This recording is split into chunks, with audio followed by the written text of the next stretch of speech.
ፊልሙ በረሃማ የሆነውን አካባቢ እያሳየን ይጀምራል። አንድ ሽማግሌ ሰውዬም የእንኳን ደህና መጣችሁ ምልክትን በሱቁ አናት ላይ ይሰቅላል። የሆነ እንግዳም እስኪመጣ ድረስ እየጠበቀም ያለ ይመስላል። ከትንሽ ደቂቆች በኋላም ባሱ ልክ እዛ ጋር ያቆማል። በሚያስገርም መልኩ ግን ባሱ ውስጥ የነበረው ሰው አንድ ሰው ብቻ ነበር። የዛም ሰው ስም ደግሞ አንድሪያስ ይባላል። ከባሱ በወረደበት ሰዓት ላይም ሙሉ ለሙሉ በጣም ግራ የተጋባ ይመስል ነበር። እዚህም እንዴት ሊመጣ እንደቻለም ምንም የሚያውቀው ነገር አልነበረም። ልክ አንድሪያስም ከባሱ ልክ እንደወረደ የተመለከተው ሽማግሌው ሰውዬ የእንኳን ደህና መጣችሁ ምልክቱን ከሰቀለበት ላይ ያነሳዋል። የሰቀለበትንም ምክንያትም ያሳካም ይመስላል። ተጨማሪ ነገርንም ሳይናገር አንድሪያስን በመኪና ውስጥ እንዲገባ ይነግረውና ሁለቱም ለዛ ቅርብ ወደ ሆነው ወደ አንድ ከተማ ያመራሉ። እዛም እንደደረሰም አንድሪያስ የሚያርፍበት የአፓርትመንት ቁልፍ ይሰጠዋል። በቀጣዩ ቀን ደግሞ የሚጠብቀው የአካውንቲንግ ስራም አለበት። አዲሱ ቤቱንም መመልከት በጀመረበት ሰዓት ላይ የሆነ ያልተለመደ ነገር እንዳለ ይሰማዋል። አፓርትመንቱም አንድ ሰው የሚያስፈልገው ነገር በሙሉ የተሟላለት ነበረ። ነገር ግን ተጨማሪ ምንም ነገር አልነበረው። ክፍሉ ጠባብ ነበረ። በልብስ ማስቀመጫው ላይ የተቀመጡለት ሱፎች በቁጥር ትንሽ ነበሩ። በቀጣዩ ቀን ጠዋት ላይም አንድሪያስ ወደ ትልቁ ድርጅት ስራውን ለመጀመር ይሄዳል። በስራው ቦታ ላይም አንዳንድ ሰዎችን መተዋወቅ ይጀምርና እንደዛው በስራው ላይ የመጀመሪያ ክፍያም ይቀበላል። ልክ እንደ አፓርትመንቱም ቢሮው በጣም ጠባብና ለስራው ብቻ ተብሎ የተሰራ ይመስላል። ሁሉም ነገር እንደሚታሰበው ቢሆንም ነገር ግን የሚመለከታቸው ነገሮች በሙሉ የባዶነት ስሜት እንዲሰማው ነበር የሚያደርጉት። ስራውም ቀላል ያልነበረ ሲሆን በእያንዳንዱ ቀን ለሰዓታት በጠረጴዛው ላይ ተቀምጦ ከቁጥሮች ጋር አብሮ መስራት ይኖርበት ነበር። ምሳ ሰዓት ላይም አንድሪያስ ወደ ውጪ በመውጣት አንድ ቦታ ላይ ተቀምጦ ምሳውን ለመብላት ይወስናል። ይሁን እንጂ በልቶ ወደ ስራው ሲመለስ ግን የሆነ ነገር አይኑን ይዘዋል። ከአንዱ የአፓርትመንት ህንፃ ላይም ተንጠልጥሎ ራሱን ያጠፋውን ሰው ነበር የተመለከተው። ይሁን እንጂ በአካባቢው ያልፉ የነበሩት ሰዎች በሙሉ ለሱ ምንም ግድ አይሰጣቸውም ነበረ። በዛን ቀን ማታም አንድሪያስ ከስራ በኋላ በአንድ ባር ውስጥ ሄዶ እዛ ጊዜ ለማሳለፍ ይወስናል። መጠጡንም በመጠጣት ራሱን ለማዝናናት ቢሆንም ያሰበው ነገር ግን ከጊዜያት በኋላ ሌላ ነገር ደግሞ ይሰማዋል። ምንም ያክል ብዙ መጠጥም ቢጠጣም ምንም የሚሰማው የስሜት ለውጥ አልነበረውም። በዛ እየተገረመም ወደ መጸዳጃ ቤት ካመራ በኋላ እዛ ተቀምጦ ለነበረው ሰው መጠጡ ውስጥ ውሃ ከተውበት ሊሆን እንደሚችልና ምንም የአልኮልነት ባህሪ እንደሌለ ይናገራል። ያ ተቀምጦ የነበረው ሰውዬም እዚህ ነገሮች በሙሉ እንደዛ እንደሆኑ ይነግረዋል። ከዚያም ከአንደኛው የሽንት ቤት ክፍል ውስጥም ሌላ ድምጽ ደግሞ ወሬያቸውን ይቀላቀላል። ያም ሰው እዚህ አካባቢ ላይ መጠጡ ላይ ብቻ ሳይሆን ችግር ያለበት ሁሉም ውጪ ላይ የሚያገኛቸው ምግቦች የሚሆኑ መጠጦች ምንም አይነት ጣዕም እንደሌላቸው ይናገራል። አንድሪያስም ተጨማሪ ጥያቄዎችን እሱን ከመጠየቁ በፊት ግን ሌሎች ሰዎች ወደዛ ውስጥ ይገባሉ። በቀጣይ አንድሪያስ ያው ሰው ከዛው ባር ውስጥ ሲወጣ ይመለከተውና እሱን ለመከተል ይወስናል። ያም ሰው በቀጥታ ወደ ረጅ አፓርትመንት ውስጥ ነበር ያመራው። ቀርቦም ሲመለከትም ያ ሰው የገባው ወደ ቤዝመንቱ እንደሆነ ይገነዘባል። ከደቂቆች በኋላም በዛው ቤዝመንት አካባቢ በኩልም ለስላሳ የሆነና ደስ የሚል ሙዚቃ መስማት ይጀምራል። አንድሪያስም ያንን እያዳመጠም ለደቂቆች እዛ ይቆያል። በዚህ ከተማ ውስጥም የሆነ ስሜት ያለው ነገር ያገኘው በዚህ ቀን ላይ ነበረ። ከዚያም ጊዜ በኋላም ህይወቱ ተደጋጋሚነቱን ይቀጥላል። በየቀኑ ጠዋት ስራ ይሄዳል። ማታ ላይ ደግሞ ወደ ቤት ይመለሳል። ቴሌቪዥኑ ፊትም ተቀምጦም ምንም ጣዕም የማይሰጠውን ምግብ እየተመገበም ያሳልፋል። ተኝቶም ይነቃና በነጋታው ተመሳሳይ ድርጊትን ማካሄዱን ይቀጥላል። ይህም ህይወት እየመሰለው አይደለም። እናም የማያልቅ አዙሪት ውስጥም እንደገባም አድርጎ ማሰብ ይጀምራል። በአንዱ ቀን ከሰዓት ላይ ግን አንድሪያስ ሁሉም ነገር ያስጠላዋል። በመጨረሻም የሆነ ስሜት እንዲሰማው ይፈልግና በጭንቀት ውስጥ ተሞልቶ ሳለ እንደ ድንገት ወረቀት መቁረጫ ጣቱን ይቆርጠዋል። የስራ አጋሮቹም ወደዛ በደረሱበት ሰዓት ላይ አንድሪያስ በጣም ይደነግጣሉ ብሎ ነበር ያሰበው። ይሁን እንጂ ሁሉም በተቃራኒው ቆሞ እሱን መመልከት ይጀምራሉ። በተፈጠረው ነገርም ምንም አይነት ስሜት የተሰማቸውም አይመስሉም። ጊዜያት ሲያልፉም አንድሪያስ በጉዳቱ ምክንያት ራሱን ይስታል። ቀጣይ ሲነቃም ሌላ የሚያስታውሰው ነገር አልነበረም። ያ ተቆርጦ የነበረው እጁም በባንዴጅ ታሽጓል። እንደሚታየውም ራሱን በሳተበት ሰዓት ላይ የሆነ ሰው ወደ ሐኪም ቤት ወስዶት እንደነበረና እንዳሳከመው ያስታውቃል። ብዙም ሳይቆይም የነበረበት መኪና ወደ አፓርትመንቱ ያደርሰዋል። ሌላ የሰጠው ማብራሪያ ግን አልነበረም። አንድሪያስም ውስጥ ከገባም በኋላም ባንዴጁን ፈቶ ቁስሉን ለማየት አስቦ ነበረ። ቢሆንም ግን ባንዴጁን ከፈተው በኋላ በሚያስደነግጠው መልኩ ተቆርጦ የነበረው ጣቱ ሙሉ ለሙሉ ተጠግኖ እንዳለ ይመለከታል። በዛን ገማታም በጀርባው ተጋድሞ በሚያስብበት ሰዓት ላይ የሆነ ሀሳብ በጭንቅላት ውስጥ መመላለስ ይጀምራል። ይህም በዚህ አካባቢ ውስጥ ያለው ነገር ልክ እንዳልሆነ የሚናገር ነበረ። በቀጣዩ ቀንም ለዚህ መልስ ለማግኘት ሲል አንድሪያስ መጀመሪያ መጥቶበት ወደ ነበረው ወደዛ ጋዝ ስቴሽን ያመራል። ያሱን ተቀብሎት የነበረው ሽማግሌ ሰውዬም እንደዛው የነበረ ሲሆን በዚህም ጊዜ ሌላ ሰውን እየተቀበለም ነበረ። ያንንም ሰው ደግሞ እሱን ያመጣው ተመሳሳይ ባስ ነበረ። ባሱም ሲመለስ ይመለከትና አንድሪያስ በመኪና ውስጥ በመግባት ባሱን በድብቅ መከተል ይጀምራል። ይህም ወደ ሆነ ቦታ ይደርሰኛል ብሎ ነበር ያሰበው። ነገር ግን ከጥቂት ርቀቶች በኋላ ባሱ የት እንደገባ ሳያቅ ይሰወርበታል። በግራ መጋባት ውስጥ የገባው አንድሪያስም በመጨረሻ ወደ ኋላ ለመመለስ ይወስናል። በቀጣዩ ቀን ጠዋትም ወደ ቢሮ ሲመለስ አለቃው በቢሮው ውስጥ እየጠበቀው ነበር። አለቃውም የት እንደነበረ ከመጠየቅ ይልቅ አንድሪያስ የፈለገውን ያክል መዝናናት እንደሚችል ይነግረዋል። ከዛ በተጨማሪም የሚያስፈልገው ነገር ካለም ለመጠየቅ ወደ ኋላ እንዳይል ይነግረዋል። ይሁን እንጂ አንድሪያስ ምንም የሚያስፈልገው ነገር እንደሌለ ይናገራል። በዛን ቀን ከሰዓትም ብቻውን መብላት ያቆምና በቢሮው ውስጥ የሚገኙትን የስራ አጋሮቹን ተቀላቅሎ ለመመገብ ይወስናል። እነሱም ቀኑን ሙሉ ስለተለያዩ ፈርኒቸሮች እና ቤታቸውን እንዴት ማስዋብ እንደሚችሉ ሲወያዩ ነበር የሚውሉት። ለአንድሪያስም በሚያስገርመው መልኩ ከነሱ ጋር ተቀላቅሎ ማውራት በጣም ቀላል ነበር። ጭራሽም ወደ አንደኛው የራት ግብዣቸው ላይ እንዲቀላቀል ይጋብዙታል። ከስራ በኋላም አንድሪያስ ወደ ግብዣው ከመሄዱ በፊት ለራሱ ሱፍና ወይንም ገዝቶም ወደዚያ ያመራል። በዛም አን የተባለችን ሴት ያገኘና ከሷ ጋርም በቀላሉ ማውራትና መግባባት ይጀምራሉ። ንግግራቸውም ከዚህ በፊት የሚተዋወቁ ሰዎች እንጂ እንደ አዲስ የተገናኙ ሰዎች አይመስሉም ነበር። ከራቱ በኋላም አንድሪያስ አንን ወደ ቤቷ ይሸኛታል። ጊዜያትም ያልፉና በመጨረሻ ሁለቱ አንድ ላይ መኖር ይጀምራሉ። ከዚያም ጊዜያቸውንም ቤታቸውን በማሳመር ማሳለፍ ይጀምራሉ።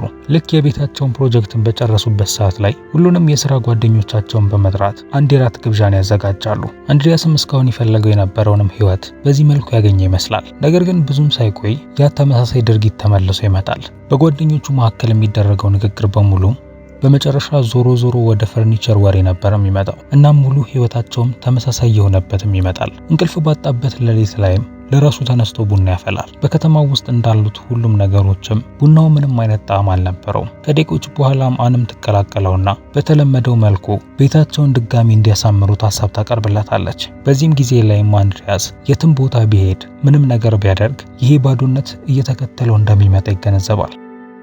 ከጥቂት ቀናት በኋላ አንድሪያስ ከሌላኛው የሥራ አጋሩ ደግሞ ፍቅር ይዞ ይጀምራል። ስሟም ኢንገቦርግ ሲባል በመጨረሻም ድፍረቱን በሙሉ አሰባስቦ አንድ ቀን ሊጋብዛት ይወስናል። ሚስቱ አን ላይ ምንም አይነት ጥርጣሬ እንዳይፈጠርባት በሚል ደውሎላት በዚህ ቀን እስከ ማታ እንደሚሰራ ይነግራታል። ይሁን እንጂ ምሽቱን ከኢንገቦርግ ጋር እየተዝናና ያሳልፋል። ከሲኒማ ቤትም ሲመለሱም ወደ ቤት ይሸኛትና ከዚያም ጊዜ በኋላም ሁለቱ አብረው ጊዜ ማሳለፍ ይቀጥላሉ። ነገር ግን ስለ ግንኙነታቸው ከነሱ ውጪ ማንም የሚያውቅ አልነበረም። አንድ ቀን ከሰዓት ላይም አንድሪያስ ከሚስቱ ጋር ተቀምጦ ቲቪ በሚያዩበት ሰዓት ላይ በዚህ ጊዜ ነገሮች በሙሉ እንደሚበቁት ማሰብ ይጀምራል። ከዚያም በግልጽነትም ለአን የሆነ ሰው ልብ ውስጥ እንደገባ ይናገራል። ስለዚህም ሁለቱም ወደ ተለያየ አቅጣጫ እንዲሄዱና የራሳቸውን ህይወት እንዲጀምሩም ይፈልጋል። ግን በሚያስገርመው መልኩ ከተማው ውስጥ እንደሚገኙት ነገሮች በሙሉ አን ምንም የስሜት መለወጥን አላሳየችም ነበር። ሐዘን፣ ንዴትም ይሁን መገረምም አይታይባትም ነበር። ለሚያያትም ያን ያክል ጥቅም ያለው ነገር የነገራት አይመስልም ነበር። በዛኑ ቀን ማታ ላይ አንድሪያስ ወደ ኢንገቦርግ ቤት አበባ ይዞላት ይመጣል። ከዛ በተጨማሪም አንድ ሬስቶራንት ውስጥ ቦታዎችን አመቻችቶ ስለነበረ ሁለቱ ብቻቸውን እራት እንዲበሉ አስበዋል። በዛም ሰዓት ላይ አንድሪያስ አሁን ከአን ጋር የነበረውን ግንኙነት በሙሉ እንዳቆመ ይነግራታል። ኢንገቦርግም ከመደሰት ይልቅ የተረጋጋ ስሜት ነበር የሚታይባት። ግንኙነታቸውም ያን ያክል ትልቅ ደረጃ ላይ ይደርሳል ብላ አላሰበችም ነበረ። አንድሪያስ ግን በግልጽ እንደሚወዳትና ከሷ ጋርም የወደፊት ህይወቱን መምራት እንደሚፈልግም ይነግራታል። በዚህ መልኩም በመጨረሻ በሐሳቡ ትስማማለች። ይሁን እንጂ አሁንም ቢሆን በፊቷም ላይ ይሁን በድምጿ ላይ ምንም አይነት የስሜት መለወጥ አይታይባትም ነበር። ከዚያም በመጨረሻም ለአንድሪያስ አንድ ነገር ትነግረዋለች። ይህም ደግሞ እሷም ሌላ ሰው እንደምትወድ ሲሆን ከአንድሪያስ ጋርም እቀጥላለሁ ብላም አላሰበችም ነበር። አንድሪያስም ይህንን ከሰማም በኋላም ከመቀመጫው በመነሳት ቀጥታ ከሬስቶራንቱ ወጥቶ ይሄዳል። በነገሮች በሙሉም እየተበሳጨም አንድሪያስ በባቡሩ ስቴሽን ውስጥ መዟዟር ይጀምራል። ከሱ በቅርብ ርቀት ላይም ጥሩ ጊዜን እያሳለፉ የነበሩትን ጥንዶች ይመለከተና ያም ቢሆን ግን የባዶነት ስሜት እንዳለው እንዲሰማ ያደርገዋል። በዚህ በሚያስጠላ ዓለም ወጥመድ ውስጥም እንደገባም ካስተዋለ በኋላም አንድሪያስ እየመጣ ያለውን ባቡር ከተመለከተ በኋላ በዛው ዘሎ በመግባት ይህንን ነገር ለመቋጨት ያስባል። ይሁን እንጂ ያሰበው ሌላ ነገር ቢሆንም ነገር ግን ካደገው ይተርፋል። ከዚያም ከደቂቆች በኋላም የባቡር ስቴሽኑም ይዘጋል። ከሰዓታት በኋላም አንድሪያስ ከዛ ተነስቶ ወደ ቤቱ ያመራል። አንም የደረሰበትን ጉዳት እንኳን ከተመለከተች በኋላም ቢሆን ምንም አይነት የስሜት መለወጥ አይታይባትም ነበረ።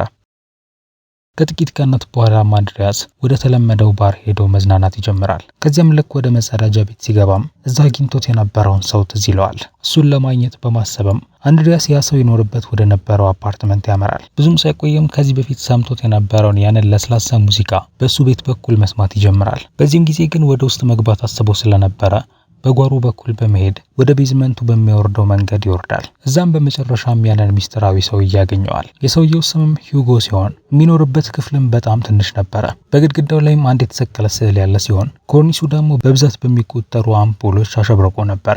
ከስዕሉ ጀርባ ደግሞ የሆነች ትንሽ ቀዳዳ ያለች ሲሆን ያለስላሳ ሙዚቃ ድምጽም የሚመጣው በዛ አቅጣጫ ውስጥ እንደሆነም ይገነዘባል። አንድሪያስም ይህን ሚስጥር ለማንም እንደማይናገር ቃል ከገባለት በኋላ ሂዩጎ በመጨረሻ ቤት ውስጥ እንዲቆይ ይፈቅድለታል። ከዚያም ሁለቱም ተቀምጠውም ያንን ለስላሳ ሙዚቃ አብረው መስማት ይጀምራሉ። በቀጣዩ ቀን በስራ ቦታ ላይም ስለዛ ሚስጥራዊ ቀዳዳ ማሰቡን ሊያቆም አልቻለም ነበረ። በተቃራኒ አቅጣጫም ምን እንደሚገኝ ለማረጋገጥ በጣም ጓጉቶ ነበረ። ከዚያም ጊዜም በኋላም አንድሪያስ በየቀኑ ላን እየደወለላት ማታ ማታ አምሽቶ እንደሚሰራ ይነግራት ይጀምራል። ይሁን እንጂ ወደ መስሪያ ቤት ሳይሆን ይሄድ የነበረው ወደ ሂዩጎ ቤት በመሄድ በየዕለቱ ያንን ቀዳዳ ለማስፋት መቆፈር ይጀምራሉ። ይህም መንገድ ምናልባት ከከተማው ወደ ሌላ አቅጣጫ እንደሚወስዳቸው ማሰብ ጀምረዋል። በዚህ መልኩም ያንን ትንሽዬ ቀዳዳ ወደ ሰፊ ቀዳዳ ያሰፉታል። ከዚያም አንድሪያስ እና ሂዩጎ ወደዛ ውስጥ በመግባት ውስጥ ተቀምጠው ሰዓታትን ማሳለፍ ይጀምራሉ። ከዚያም ጊዜም በኋላም በዚህ ከተማ ውስጥ ሰምተውት የማያውቁትን ነገር መስማትም ጭምር ይጀምራሉ። ይህም ድምጽ ደግሞ በደስታ የሚቦርቁ የህፃናት ድምጽ ነበረ። ከግድግዳው በሌላ በኩልም የሆነ የሚያስደስታቸውን ጨዋታ እየተጫወቱም ያሉ ይመስላሉ። በአንዱ ቀን ጠዋት ላይ አንድሪያስ ወደ ቢሮ ሲመለስ በሚያስደነግጠው መልኩ አንድ ሰው የሱን ቦታ ወስዶበታል። አለቃውን በተረጋጋ መንፈስ ሆኖ ይህ ለሱ ቅጣት እንዳልሆነና አንድሪያስ ሌላ ስራ የሚያገኝበት እድል የሚያመቻችለት ነገር እንደሆነ ይነግረዋል። አሁን ከስራው የወጣው አንድሪያስም በመጨረሻ የሚሰራው ስለሌለ ትኩረቱን በሙሉ በዛ ቀዳዳ ላይ ያተኩራል። ዋሻውንም በደንብ እያሰፉትም ውስጥ መጓዝ ይጀምራሉ። ከዚያም ግን እዛ ለነበሩት ሰዎች ራሱ በሚያስታውቅ መልኩ ነገሮች መቀየር ይጀምራሉ። በዛ አካባቢ የሚኖሩት ሰዎችም በየቀዳዳቸው ውስጥ ደስ የሚል ሽታ ማሽተት ይጀምራሉ። ያ ብቻ ሳይሆን ያን ደስ የሚል ሙዚቃንም እንደዛው መስማት ይጀምራሉ። የነገሮቹ ሁኔታም ጥያቄ ፈጥሮባቸው ስለነበረም ለጥያቄ ወደ ሂዩጎ ቤት መሰብሰብ ይጀምራሉ። ሂዩጎ ግን በተረጋጋ መንፈስ ሆኖ አንድ የተበላሸ ቱቦን እየጠገኑ እንደሆነ ይናገራል። ይሁን እንጂ መልሱ ሰዎች የበለጠ ተጠራጣሪ መሆን እንዲጀምሩ ነበር ያደረጋቸው። ነገር ግን ከውስጥ ብቻ ሳይሆን ከውጭ ራሱ ድምጹን የሰሙ ሰዎች በዛ አካባቢ መሰብሰብና ማዳመጥ ይጀምራሉ። ከሰዓታት ልፋት በኋላም አንድሪያስ እና ሂዩጎ በመጨረሻ የዋሻው ጫፍ ላይ ይደርሳሉ። ከዛ ቀጥሎም የሚገኘው አንድ ግድግዳ ነው።